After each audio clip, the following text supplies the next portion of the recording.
시선 신경 쓰지 마. 미친 척 밟아 let's go on a ride. Get on my bike let's go. Get on my way. 보여줄게 how I like it. Get on my way. It goes like boom boom boom. Get on my way. 고개를 들어 넓은 face. Get on my way. It goes like boom boom boom. I'm getting higher. You're tripping lower. And when I say it's done, it's freaking over. And I write it. You like it when I write it. I write it. Give me that. My sweat dripping down my back. I got ice decorating my neck. Be the strongest thing, don't miss it. Cause I'm the baddest queen, I'm sicker than all them gossiping Loki's, don't bring me no fun. Come on, I'll slay it from tip of my tongue. You wanna know and know what you like? Sit back and watch me ride. I'm up here, say yeah. 따라와 faster, yeah. Repeat so slower. 내 방식 그대로 짚고 나가. 더러운 시선 신경 쓰지 마. 미친 척 밟아 let's go on a ride. Get on my bike, let's go. Get on my way. 보여줄게 how I like it. Get on my way. It goes like boom boom boom. Get on my way. 고개를 들어 넓은 face. Get on my way. It goes like boom boom boom. I'm getting higher. You're tripping lower. And when I say it's done, it's freaking over. And I write it. You like it when I write it. I write it. Give me that. Oh, yeah. Write it. You know how I like it. Write it. You know how I like it. 설렜던 그 눈빛 타오르는 공기 Again alright with me. 벅차오른 순간 몸을 쓰게 다시 Together 1, 2, 3.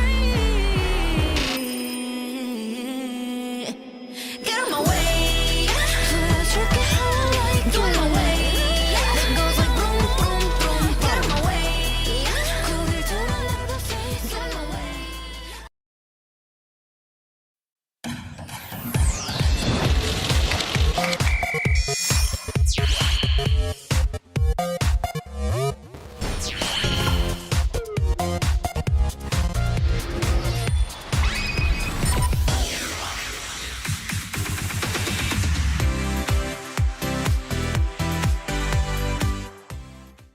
임플란트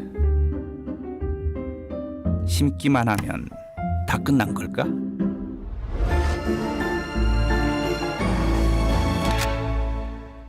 당신의 치과 의사는 안다. 덴티움. 다이슨의 첫 물청소 헤드. 물기와 찌든 때를 닦아내고 닦아낸 오염물질을 회전할 때마다 분리해 깔끔하게 청소됩니다. 처음부터 끝까지 깨끗한 물로 깔끔한 마무리. 이 여름 켈리의 꽃이다. 더블 숙성으로 시원하게 터진다. 부드럽게 강타한다. 라거의 반전 켈리. AI 기술과 지울파기 만나 K버거, K뮤직이 되다.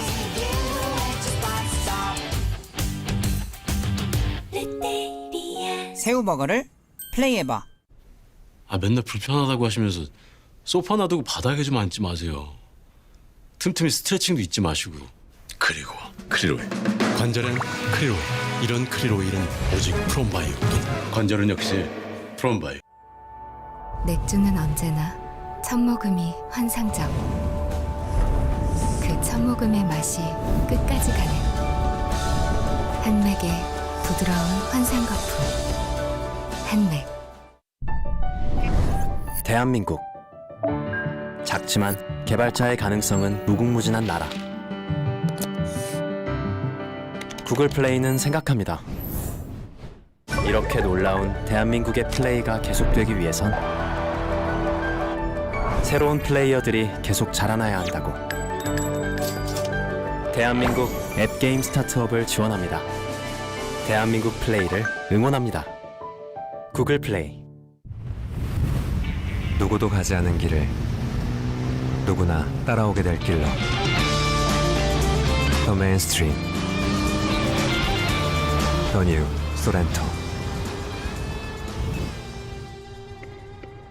어디로 향하고 있을까? 새로운 방향이 될 그들의 움직임을. 더 메인스트림. 더 뉴 소렌토. Kia, movement that inspires.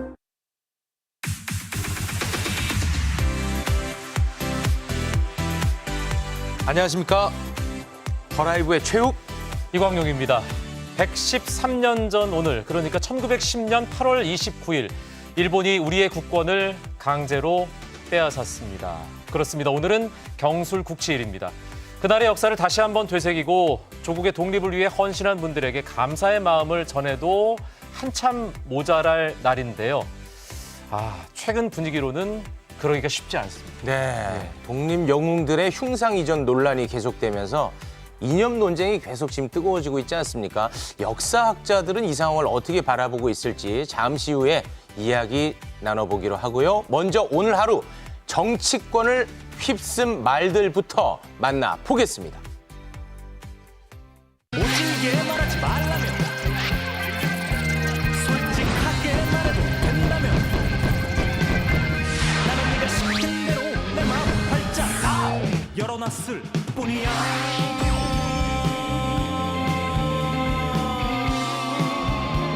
오늘의 정치권을 휩쓴 말들 중 진품과 명품을 가려냅니다. 정치쇼 진품 명품 시작하겠습니다.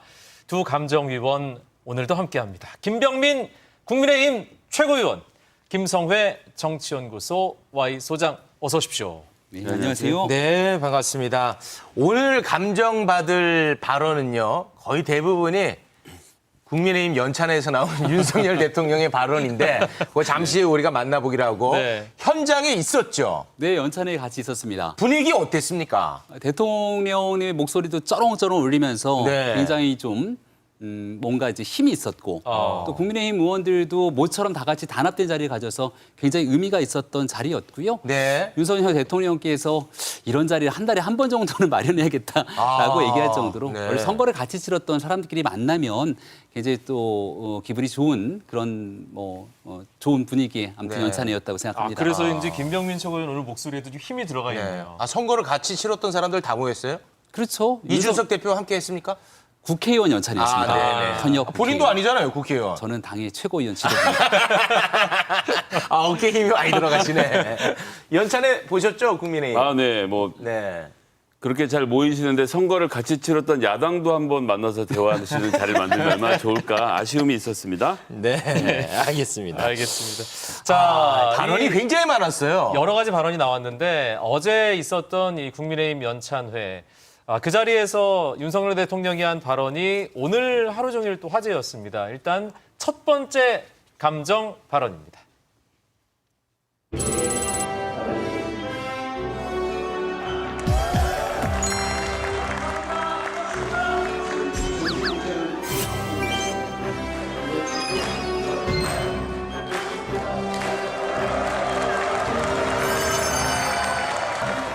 내가 윤석열이다. 모두가 윤석열이다 하는 마음을 가져야 합니다. 이제 한 번 더 운전자가 아니라 글로벌 운전자로서 글로벌 진출국가로 떠오르고 있는 대한민국 누가 만들어가고 있습니까, 여러분?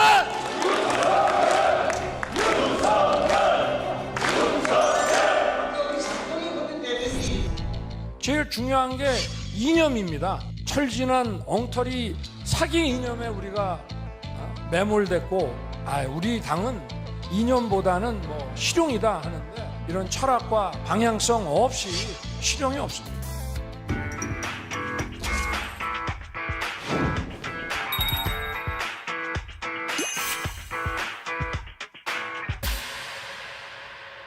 네, 연찬회 분위기 좋네요, 진짜. 정말 좋았네요. 네, 연찬회에서 윤석열 대통령이 한 발언입니다. 제일 중요한 건 이념이다. 철학과 방향성 없이는 실용도 없다. 이 발언의 감정가 지금 바로 매겨 주십시오. 윤석열 대통령은 현직 대통령 중 최초로 여당 연찬회에 2년 연속 참석을 했습니다. 거기서 했던 인사말이었는데요. 자, 오늘의 첫 번째 감정 발언. 과연 감정위원들 얼마를 매겼을지 바로 확인합니다. 아이고, 조단입니다. 네. 한번 이야기 들어볼까요? 39조 7천억 원. 가장이 도박에 빠지면 집안 살림이 거덜나고요. 대통령이 이념에 빠지면 나라 경제가 거덜이 납니다. 너무 과하게 하는 말 아니냐. 지금 대통령이 이념 놀이하고 계시는 동안 39조 7천억 원, 올해 상반기 6개월 동안 우리나라 세수 펑크액 39조 7천억 원입니다. 네. 근데 이게 지금 여기서 끝나는 게 아니라서요. 하나하나 뜯어다 보면요. 이 안에 지금 전부 다 회계가 분식입니다. 무슨 말이냐? 5월에 뭐 하죠? 종합소득세 걷죠? 네. 종합소득세를 다 내지 않습니까? 네. 그러면 5월 말이면 세금이 얼마나 거칠지가 대충 다 값이 딱 나와요. 기재부가 2022년 2월에 새로운 정책을 발표하면서 내년부터는 세수 추계를 더 정확하게 하기 위해서 6월, 8월에 중간치를 보고하겠다. 이렇게 얘기를 했습니다. 그런데 올해 안 하고 있어요. 회계를 분식으로 하고 있기 때문이죠. 대통령님 보고를 못 받고 계실 수도 있습니다. 근데 원래 6월하고 8월에 했어야 되는 거 안 하고 기재부가 태어나게 9월에 하겠다고 얘기하고 있는 겁니다. 그러니까 나라 살림이 거덜나기 일보 직전이고 무려 400억 원 세금을 걷어야 되는데 그중에서 대략 50조 정도가 펑크 날 걸로 보는데 전체 걷어야 될 세금의 10%가 넘게 펑크나고 있는 상황. 400조를 걷어야 되는데. 예, 400조를 걷어야 되는데 그중에서 50조가 펑크 나는 상황인데 대통령이 이걸 지금 모르는 상태에서 뭐 홍범도 동상을 여기다 놔야 되네 저기다 놔야 되네. 아, 나라 살림 걱정은 누가 합니까 도대체? 아니 근데 윤석열 대통령이 전 정부를 분식회계 이런 얘기도 좀 했는데 네. 전 정부 얘기가 아니라 지금 현 정부 현 얘기하고 정부가 계시군요. 분식회계하고 있고 현 정부가 지금 국민들한테 어떻게 사기를 치고 있는지 보여드린 겁니다. 아유 오늘 그 용어가 조금 과격합니다. 자, 네. 504조 제가 조금 더 많이 적었는데요. 네. 문재인 정부 2017년부터 정권에 내어주는 2022년에 이르기까지 가계 부채 증가율이 무려 504조입니다. 국가 채무만 늘어난 게 아니라 잘못된 부동산 정책으로 인해서 무수히 많은 서민들께 커다란 고통을 안겨줬고 그 부동산 정책의 실패로 인해서 늘어난 가계 부채가 무려 500조가 넘습니다. 네. 지난 대통령 선거하는 당시에서도 이 철지난 엉터리 이념 등에 대한 언급들이 있었던 거로 기억하는데요. 부동산 정책을 시장 경제의 기준에 맞추고 국민이 갖고 있는 보편적이고 합리적인 상식에 맞춰서 운영해 왔다면 이런 참담한 결과들은 나오지 않았을 겁니다. 어제 있었던 연찬의 자리는 이번 정기국회를 앞두고 의기투합하는 자리였고 정부 입장에서는 추경호 경제부총리가 나와서 현재 있는 경제 상황들을 하나하나 진단해왔는데요. 이 경제 수치 하나하나에 이 정부가 가야 되는 이념과 가치, 철학이 녹아들어 있다. 네. 이것이 철진한 이념으로 대립되는 구조가 아니라 네. 정부가 나가야 되는 국정 운영의 비전과 방향성, 그중에서도 특히 경제, 국민의 삶에 관한 얘기였다는 점을 다시 한번 강조합니다. 그러면 이제 전 정부 제가 잘 몰라서 전 정부는 이제 철진한 이념으로 가계부채 늘었고 지금은 이제 제철 맞은 이념. 그건 과거는 뭐고 지금 뭔가 요걸 좀 정확하게 다시 한번 정리해 주시겠어요? 부동산 경제 정책이 잘못됐기 때문에 이제 504조가 늘어났다고 말씀드리지 않았습니까? 네. 보편적인 시장 경제 원칙에 맞춰서 제대로 된 경제 정책을 폈으면 26번이 넘는 부동산 정책의 실패는 없었을 것이고요. 당시에 소득 주도 성장이라는 용어를 꺼냈다가 나중에 가서 슬그머니 말을 바꾸기 시작했습니다. 네. 제대로 된 경제 정책으로 대한민국이 현재와 받쳐져 왔던 일들을 추동해 나갔으면 문제가 없었을 텐데 지난 정권에서 그러지 못했다라고 하는 점들을 조금 더 강하게 짚었던 발언이다 생각합니다. 네, 이념 얘기하는데 정책 얘기는 조금 오늘 매끄럽진 않은 것 같은데. 대통령의 전체적인 워딩을 다 들어보면 분명히 얘기해도 제일 중요한 건 이념입니다. 철진한 사기 이념에 우리가 매몰됐고 이 내용들을 쭉 이어가면서 앞으로 가야 되는 우리의 방향성이 무엇인지를 언급했거든요. 네. 저의 해석이 아니라 연찬에 나왔던 전체 발언들을 한번 쭉 읽어보시면 제 말이 무슨 뜻인지 대통령은 생각될 지금 겁니다. 보수여당 맨날 이념보다 실용에도 안 되고 잘못됐고 철학이 중요하다는 얘기를 하지 않습니까? 이건 이제 최근에 대통령께서 오래 배우신 철학인데 뉴라이트라고요. 이 뉴라이트에 맞춰서 국정 운영을 해야 된다는 건데 뉴라이트 세계관을 잠깐만 소개해드리면 자유민주주의와 전체주의가 일대 대격전, 마지막 격돌을 하고 있는데 그 땅이 한반도인 겁니다. 그래서 북한 공산 전체주의를 무너뜨리고 자유민주주의로 흡수 통일을 해서 한반도의 평화를 찾는데 이걸 하기 위해선 한미일의 군사동맹이 만들어져야 되고 이러는 가운데 전체주의를 눌러야 된다라는 뉴라이트 이념. 이게 지금 대통령 머릿속에 오래 입력이 된 거예요. 어떻게 이렇게 자신 있게 말씀드리느냐. 작년 8.15 때 없던 얘기 중에 올해 8.15에 등장했던 단어가 바로 공산 전체주의. 이 6글자입니다. 네. 즉 작년까지는 뉴라이트의 대결로 지금 봤던 게 아니라 자유 얘기를 막 하셨잖아요. 네. 자유민주주의 얘기를 하다가 이번에 전체주의라는 사상을 강조하면서 국가 내에 지금 반국가 세력이 있다 이런 말씀들 하시잖아요. 이들 다 물리쳐야 된다라고 하는 이 사상 자체가 뉴라이트에 뿌리를 두고 있는 얘기인 겁니다. 너무 그렇게 과도한 일반화를 하시게 되면 문재인 정부 내내 외교 정책에서 나왔던 게 한반도 평화거든요. 네. 북한이 우리를 향해서 특등 머저리 등에 대한 막말을 쏟아내도 한반도 평화 종전선언을 되뇌었던 게 지난 정권의 일입니다. 그럼 그런 일들을 가지고 특정한 이념 편향, 완전히 주사파, 이 종북에 관련된 내용이 이 몰입돼 있다. 우리가 또 이렇게 표현하게 되면 너무 과도한 내용이 될 수 있기 때문에 나왔던 내용에 대한 메시지 그대로를 좀 받아들였으면 좋겠습니다. 네.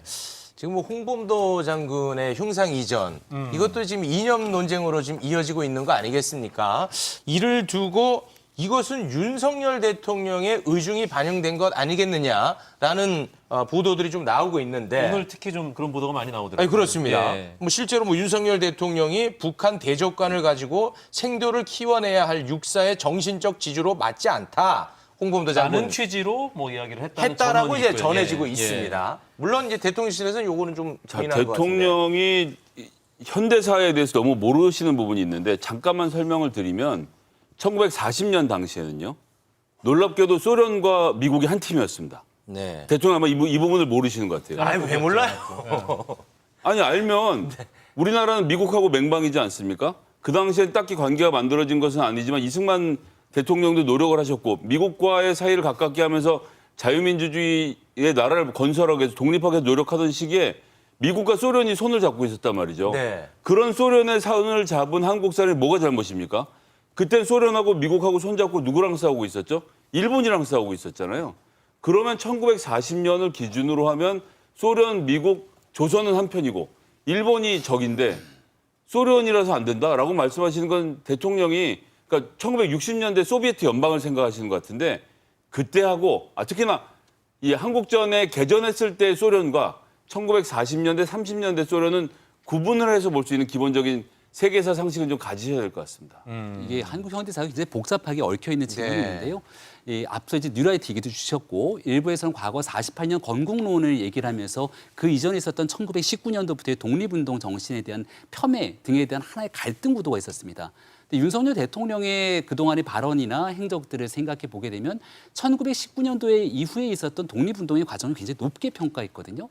정치 참여를 처음 시작했던 것도 우당 이회영 선생에 대한 그 기념 공간에서 시작을 하고 그다음 정치 참여 선언했던 것도 윤봉길 기념사업회 바로 그 공간에서 같이 시작을 하지 않습니까?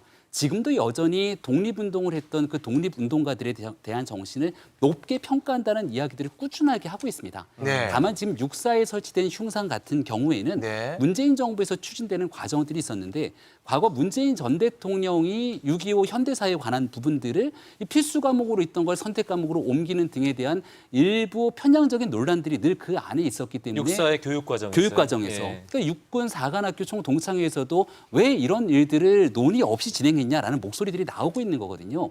어디에서 조금 더 높게 기를 것인가에 대한 장소 논쟁으로 현재 진행되고 있는 일들일 뿐 이걸 가지고 역사관까지 끌어들이는 건 좀 너무 나간 일이다 말씀드립니다. 이건 이제 대통령의 뉴라이트 역사관 안에서 다 해석이 되는 얘기인데 처음에 육사가 5개를 다 치우겠다고 하지 않았습니까? 이 얘기는 무슨 말이냐 하면 자유민주주의 국가를 세우는데 역할을 했던 이승만 대통령 이걸 이제 뉴라이트들은 민주혁명이라고 부릅니다. 1948년 자유민주주의 대한민국을 세우는데 역할을 했으면 우리 편이고 역할을 하지 않았으면 남의 편이에요. 대표적인 인물이 홍범도 같은 사람인 거죠.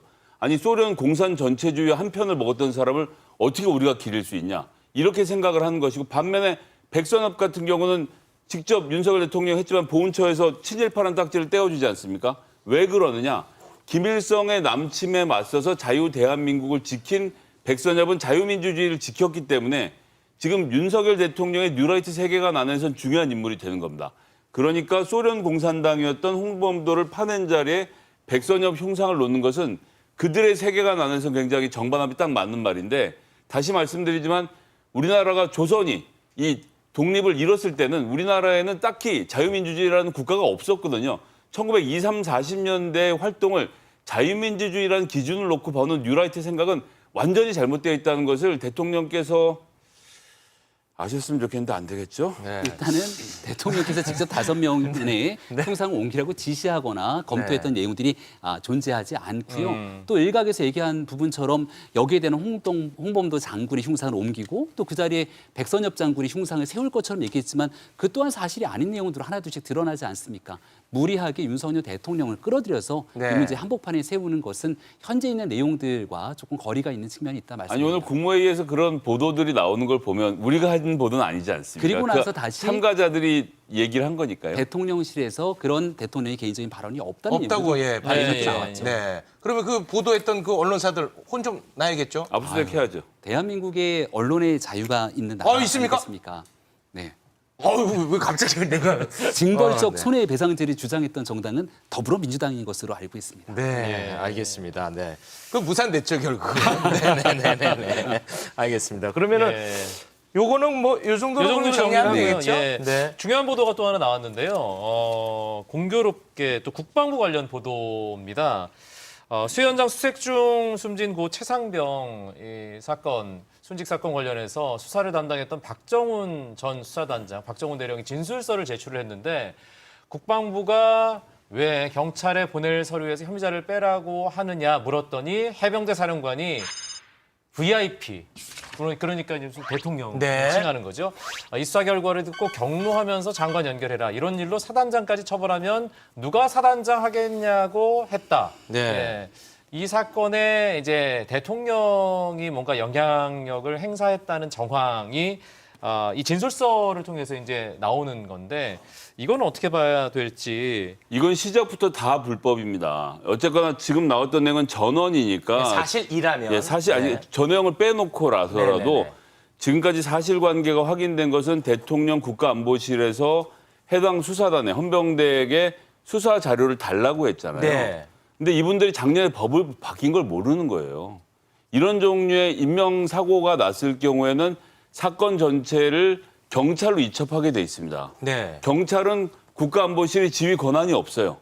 당연히 헌병대에 대한 지휘 권한도 국가안보실에 없습니다. 근데 이 수사 과정에 개입한 것은 이미 드러난 사실이잖아요. 대통령의 발언이 있든 없든 상관없이 이미 대통령 국가안보실은 직권남용을 저지른 상태인 거고요. 왜냐하면 작년에 법이 바뀌었으니까. 그런 상태에서 대통령이 이런 말씀을 진짜 하셨다고 하면 이거는 본캐 검사 윤석열의 등장인 거죠.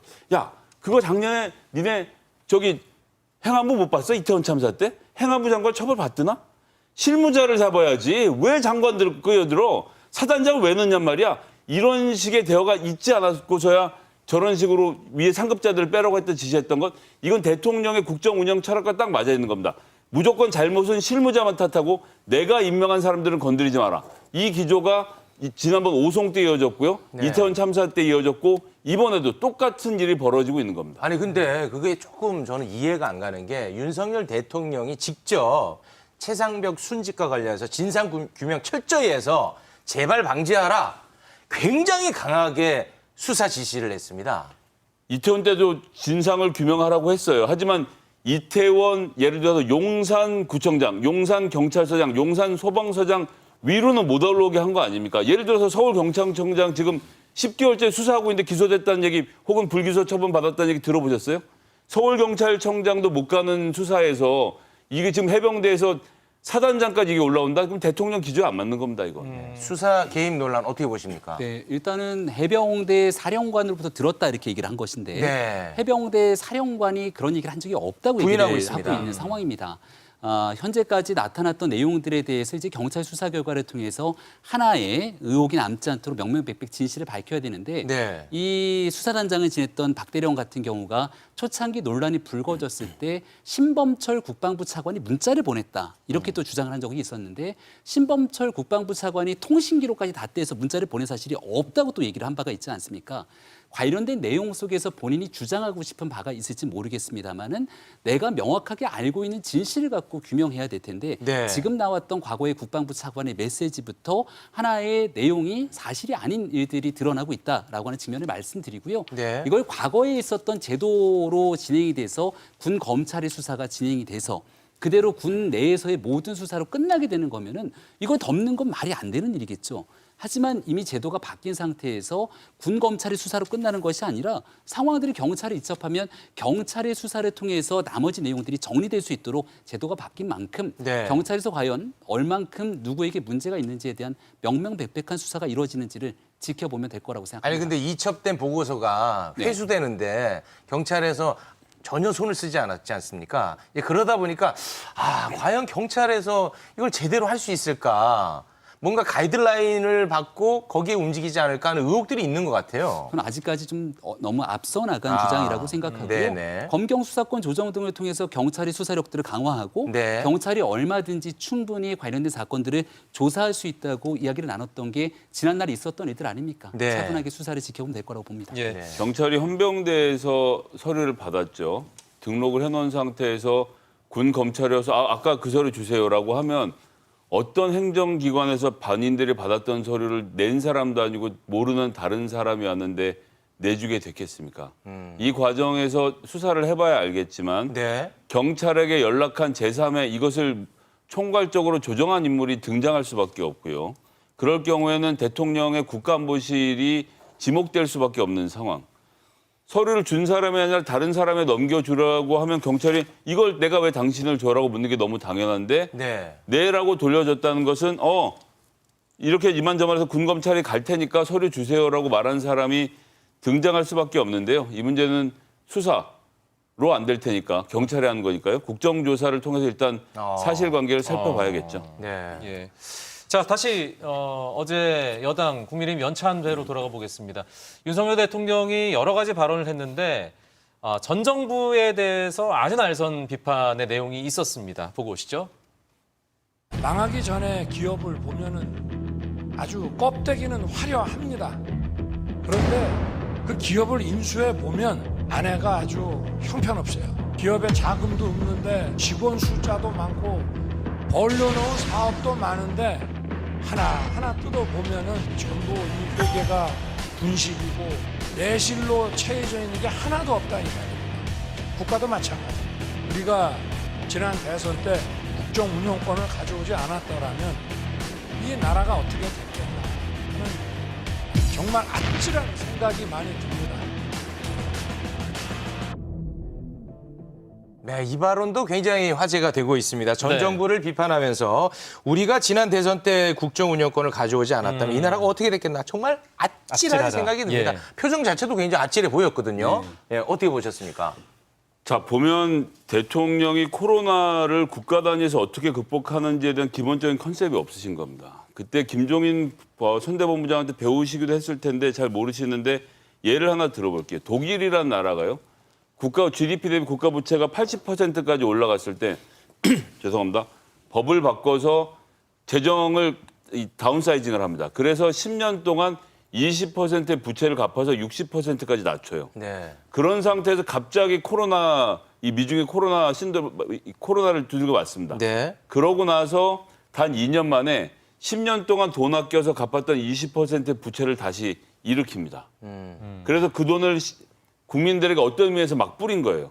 뭐 트럼프의 미국 같은 경우는 개인당 1,300만 원 정도를 하나로 그런 정도의 지금 돈이 다 돌아갔습니다. 물론 거긴 기축통화국이니까 그렇다고 치더라도 전 세계가 이 코로나라는 미중의 상황에서 국가가 갖고 있는 모든 자원을 털어서 무너지고 있는 경제를 바로잡기 위해서 빚을 낼 수밖에 없는 상황이었거든요. 그러니까 우리나라만 딱히 유일하게 벌어진 상황도 아니고요. 그 윤석열 대통령이 또 재정 통계를 제대로 안 보시고 계신 게 2017년, 2018년, 2019년에는 흑자 재정을 했습니다. 즉 세수를 더 많이 걷어서 돈을 아꼈거든요. 문제는 2019년부터 벌어졌던 이 2020년, 2021년에 부채가 늘었던 상황을 갖고 이렇게 말씀하시는 건데 이런 어려운 일을 겪을 때는 국가가 책임지고 하는 게 맞는데 저는 거꾸로 우리나라가 그때 아직도 부족하게 했기 때문에 아까 전에 김병민 위원 지적하셨던 것처럼 개인 부채가 늘어날 수밖에 없었던 것.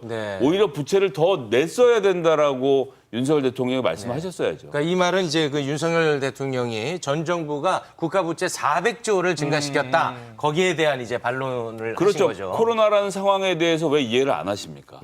특수성이 있었다, 그 상황이. 가계 부채가 증가됐던 내용들은 지난 정권의 부동산 문제가 가장 크게 영향을 미쳤다는 거 아마 부인할 수 없을 거다 다시 말씀드리고 코로나가 왔던 건 2020년 2월 달부터 대한민국의 본격화가 되기 시작하는데 문재인 정부가 집권했던 건 2017년 5월 달 아니겠습니까?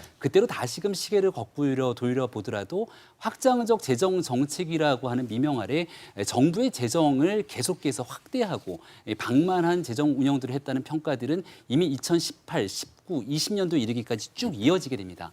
코로나라고 하는 한시적 특수성이 한 2, 3년 정도 지속이 됐다 하더라도 그 기간 동안 내내 했었던 정부의 재정 운영 정책들이 이어져 왔기 때문에 국가 채무 1,000조를 돌파하게 되는 기이한 상황들이 나타났던 것이고요. 네. 지금 이번 정기국회가 9월 달부터 이제 곧 시작이 되고 정기국회에는 내년도 예산안을 심의 의결하게 되는 중요한 역할들을 하게 될 것인데 여기에 대해서 윤석열 정부가 편성한 2024년도의 예산을 통해서 정부를 얼만큼 탄탄하고 건전한 재정으로 운영할지에 대한 철학들이 담겨져 있습니다. 이 내용들을 지켜보면서 아마 양당이 가지고 있는 경제정책이 분명한 차이를 갖고 국민들의 선택을 받게 될 거라 봅니다. 세 가지 점만 간단하게 반박하겠습니다. 첫 번째는 확장 재정을 운용하라고 한 것은 IMF와 OECD, 전 세계 가장 공신력 있는 기관이 2017년부터 우리 정부에 줄기차게 요구였다는 점 첫 번째 하고요. 네. 우리나라가 지금 GDP 대비 부채가 한 60% 정도 되는데 OECD 기준으로 보면 30% 이상 낮기 때문에 재정 운용에 큰 문제가 없다는 점 하나.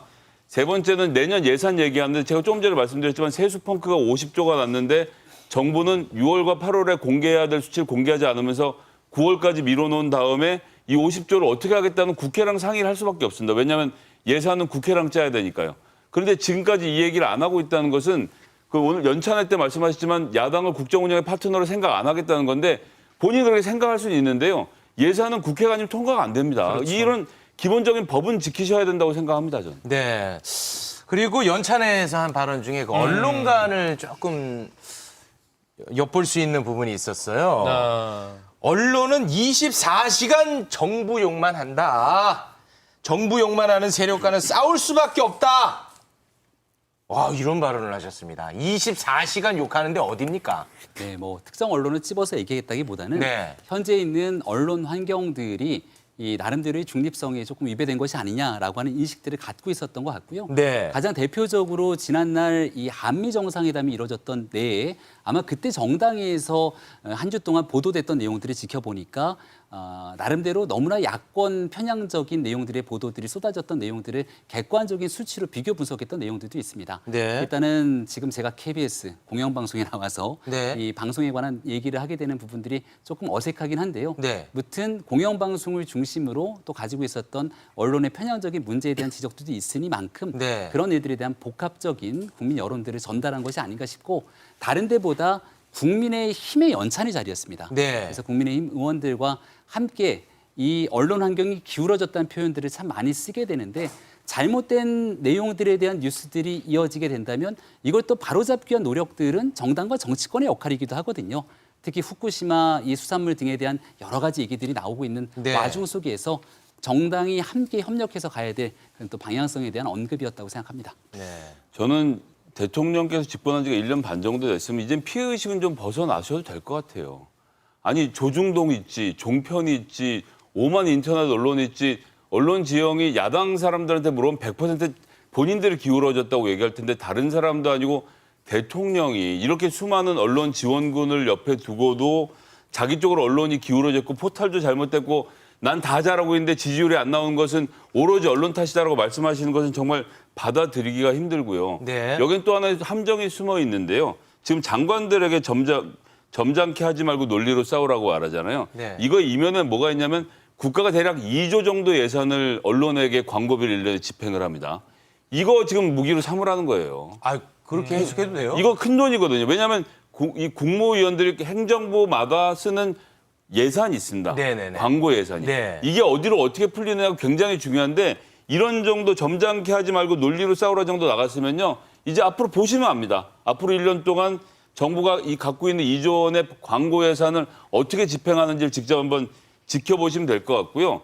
그러니까 극우 유튜버들은 언론 시장이 기울어져 있으니까 우리 방송 봐라라고 말할 수 있지만 대통령은 그러시면 안 되죠. 네. 지난 정권의 광고 예산이 어떻게 쓰였는지 한번 좀 짚어봐야겠다는 생각이 문득 드는데요. 네. 네. 저희는 그렇게 안 했으니까 마음대로 보셔도 됩니다. 예, 지켜봐야 될 일이 상당히 많았던 오늘 진품명품. 아니 마치 뭐 본인이 전 정부에서 일한 사람처럼 했다면서요. 네. 알겠습니다. 두 분 함께해 주셔서 고맙습니다. 고맙습니다. 예. 홍범도 장군 흉상 이전 논란에 대해서 오늘 저희가 제대로 한번 이야기를 나눌 분을 모셨습니다. 광고 보고 와서 만나보시죠. 기다려줘 기다려줘 내가 그대를 이해할 수 있을 때까지 기다려줘 기다려줘 내가 그대를 이해할 수 있을 때까지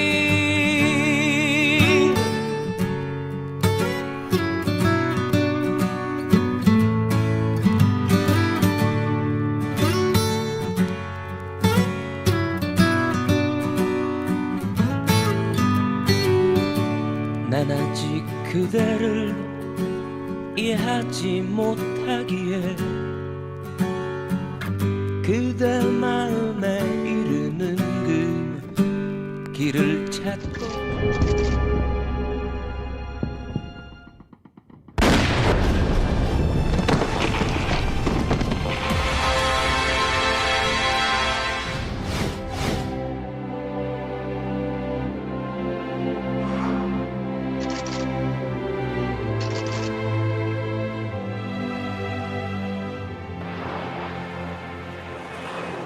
조국의 독립을 위해 평생을 헌신하신 홍범도 장군님의 귀환을 지금부터 대한민국 공군이 안전하게 호위하겠습니다. 필승!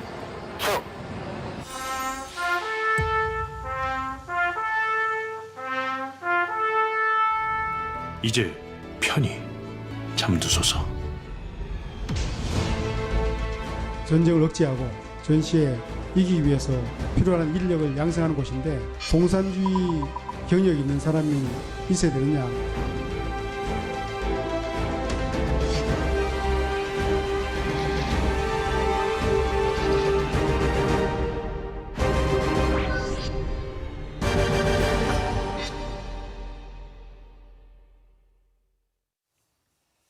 오늘이 경술국치일입니다. 그런데 오늘 하필이면 이 독립영웅 홍범도 장군을 둘러싼 논란이 너무 뜨겁습니다. 교과서에까지 등장하는 독립운동가가 이념 논쟁의 한복판으로 들어간 현실 보면서 좀 안타까운 마음도 드는데요. 홍범도 장군의 생애를 연구해온 역사학자는 이 상황을 어떻게 바라보고 있을까요? 반병률 한국외대 사학과 명예교수 모셨습니다. 교수님 어서 오십시오. 네, 반갑습니다. 네. 제가 무지해서 그런지 이렇게 귀한 분이 존재한다는 사실도 몰랐습니다. 네. 홍범도 장군에 대해서 아주 일생을 연구를 해오시고 그리고 깜짝 놀랐어요. 유일하게 존재하는 홍범도 장군의 생전 영상을 네, 맞습니다. 우리 교수님이 발굴을 하셨다고 합니다. 앞서 봤던 그 영상, 이 영상인 거죠? 네, 그렇습니다. 어떻게 발굴하시게 됐나요? 이제 홍범도 장군의 이제 남긴 그 기록이 뭐 자서전적인 성격을 갖고 있는 홍범도 일지라는 게 있어요. 예. 이제 홍범도 일지를 제가 이제 상당히 어려운 말투하고 옛날 이제 함경도 평안도 말투들이 있고 러시아식의 어떤 한국말도 있기 때문에 네. 그런 이제 해제하는 그런 그 해제해서 책으로 내는 작업을 제가 했어요. 네. 그 과정에서 이제 자세하게 이제 꼼꼼히 보다 보니까 이제 홍범도 장군이 그 원동 민족 혁명 단체 대표회라는 게 있습니다. 1922년 1월 달에 모스크바에서 개최된 대회인데 중국, 일본, 한국에서 이제 그다음 티베트, 몽골 이런 그 동아시아의 그 민족혁명 단체들, 독립운동이라든가 이제 반제운동을 하는 그런 단체, 어떤 당, 공산당을 포함해서 이런 단체의 대표들이 대거 참여한 그런 회의였었어요. 모스크바에서 열린 모스크바에서. 회의. 네네네. 거기에 관한 이제 글을 자기 홍범도 일지에 쓰면서 써놓은 게 있어요. 네. 영사기를 이제 돌려가면서 그 밀시간 돌리면서 자기를 이렇게 찍었는데 너무 자기를 좀 이렇게 뭐랄까 자기의 일신을 좀 높였다. 그런 표현이 있어요. 딱 좀 간단한 한마디요. 거기서 착안해서 이 영상이 있나 보다. 그렇죠, 그렇죠. 분명히 어디서 이제 찾으신 거예요, 그거를? 그러니까 이제 러시아의 이제 서구적인 전통이 있으니까 네. 이 문서라든가 이 자료를 그래도 그 문서 보관소라든가 이런 영상 자료 보관소라는 데서 철저하게 이제 잘 보관하는 전통이 있기 때문에 분명히 이 영상이 있을 거라는 생각을 한 거죠. 그래서 그 정보를 홍범도 장군이나 그쪽 대회에 관한 이제 인포메이션을 이제 우리 러시아 그 고려인학자 네. 저 잘 인연이 있는 그 관계를 아. 맺던 분한테 부탁을 했더니 바로 그 자료가 나왔어요. 네. 그래서 우리가 영상을 통해 만날 수가 홍범도 있었던 장군을 겁니다. 만날 수 네. 있는 거예요. 시간 없지만 짧게 박수 한번 쳐드리고요. 예, 대단하신데요. 감사합니다. 예. 홍범도 장군 하면은 독립 영웅으로 네. 알고 있는데 네. 이분의 어떤 독립 운동사 솔직히 저는 잘 모르거든요. 그거를 좀 한번 설명해 줄 수 있을까요? 이제 홍범도 장군 경우는 이제 그 이제 머슴 평민 출신이잖아요. 네. 머슴 저 어렸을 때 이제 일찍이 고아가 된 그런 분인데 상당히 이제 일종의 이제 사회적인 어떤 계급적인 신분적인 그런 모멸 착취, 경제적인 어떤 그런 억압 같은 거, 착취 같은 걸 많이 받았던 분이에요. 그랬겠네요. 어린 시절. 그래서 예. 그게 이제 몸에 밴 사람인데 이게 불이라든가 차별이라든가 억압이라든가 이런 것에 대한 못 어떤 참아요. 분노가 몸에 체질화된 분이죠. 네. 이분이 이제 그런 그 과정을 이제 어렸을 때 체득한 건데 이제 독립운동 이쪽이나 항일투쟁에 참여하게 된 거는 이제 1895년에 그 민비 시해 사건을 보통 민비사변. 명성황후 이제 시해 사건이죠. 네. 일본 그 사무라이들이 이제 그 우리 명성황후를 이제 잔인하게 이제 학살한 씨, 그런 예. 사건에 이제 일종의 분노를 느껴가지고 한 2주일 정도 후에 명성황후 시해 사건 2주일 후에 이제 의병운동을 시작한 거죠. 그것이 이제 1차 이제 거의예요. 2차 봉기. 1895년 이제 을미의병이라고 볼 수가 있죠. 그리고 이제 그 두 번째로는 이제 그 러일 전쟁 때 자리는 많이 남아 있지는 않습니다만, 근데 러일 전쟁 때도 이제 두 번째로 의병 봉기해서 한 6개월 정도 또 감옥에 그 투옥된 적도 있고 탈옥도 하고 그랬습니다. 그리고 이제 우리가 교과서에 많이 이제 언급된 건 이제 세 번째 의병 봉기, 1907년에 군대에서 한 그다음에 총포 및 화약류 단속법 그 반포하면서 이제 포수들로부터 이제 무기를 압수해가는 그런 걸 이제 우리 친일적인 대한민국 정부에서 선포를 하잖아요. 네.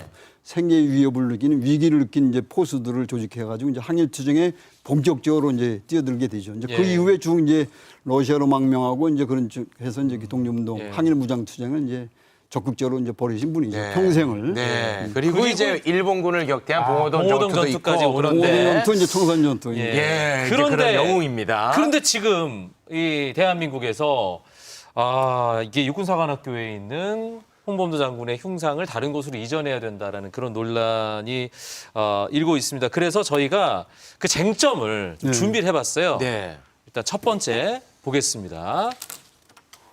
자, 홍범도 장군이 소련 공산당에 입당을 했는데 이게 6.25 이게 북한 남침과 이게 연결이 되는 거 아니냐라는 어떤 그런 논란이거든요. 이거에 대해서 교수님 어떻게 보십니까?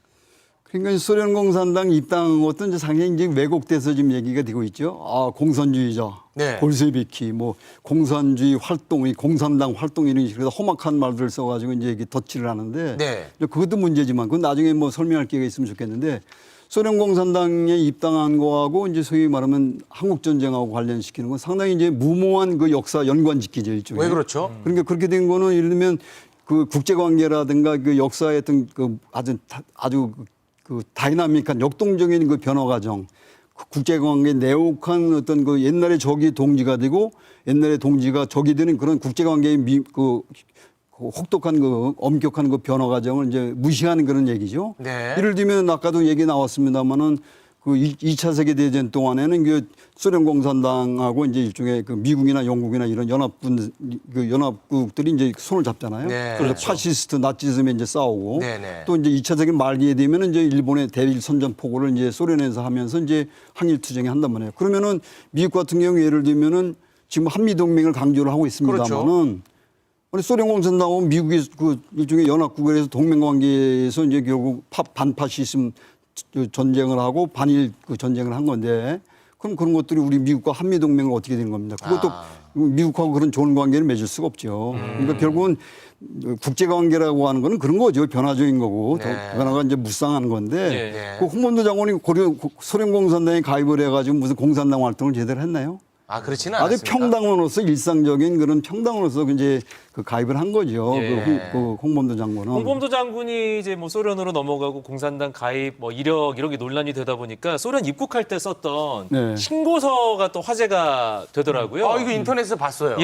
이름 홍범도, 직업은 의병이라고 당당하게 쓰셨고 또 목적과 희망이 고려 독립, 그러니까 조국의 독립이라는 거죠. 제가 이 인터넷에서 지금 화제가 되고 있는 이것이요?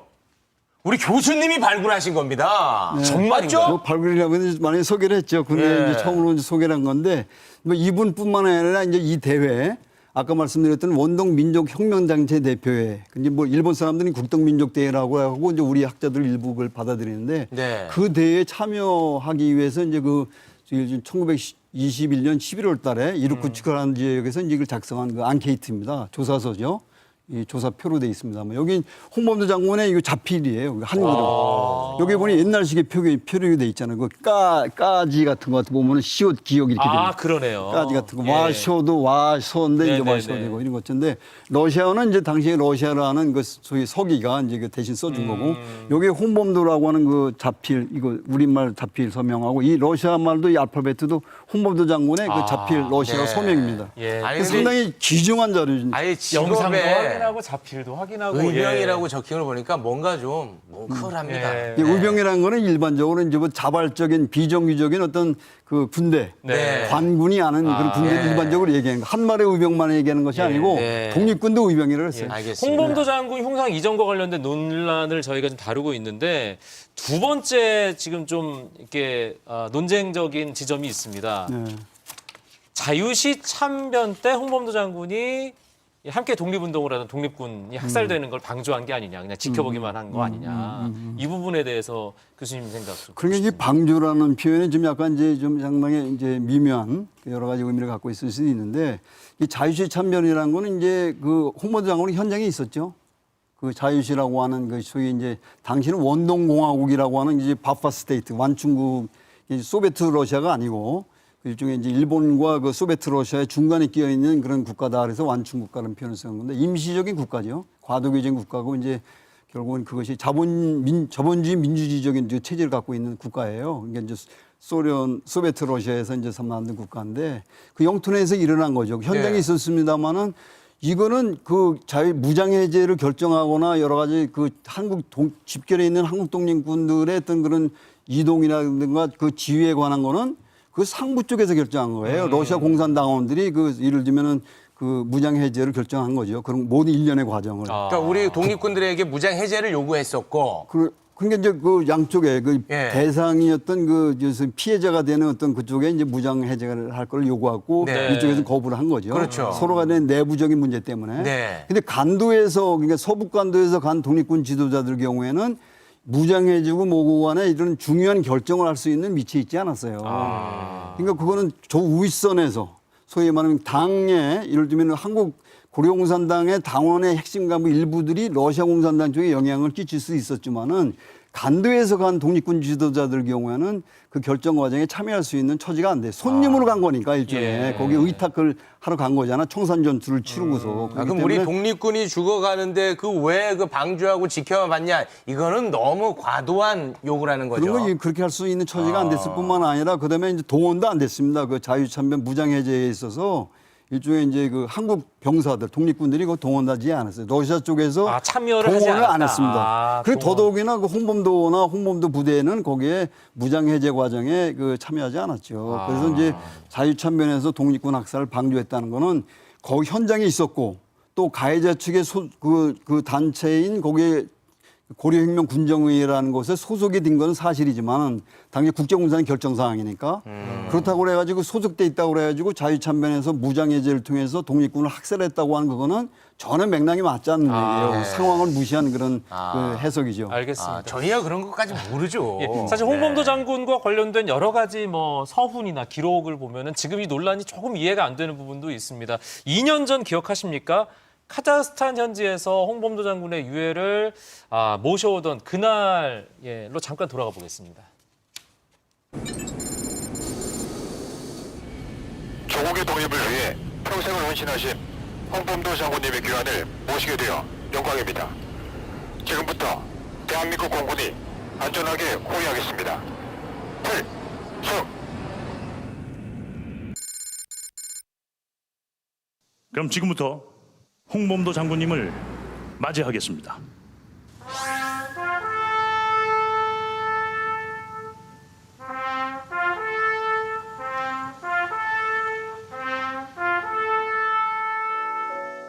장군님의 유해를 하관하겠습니다.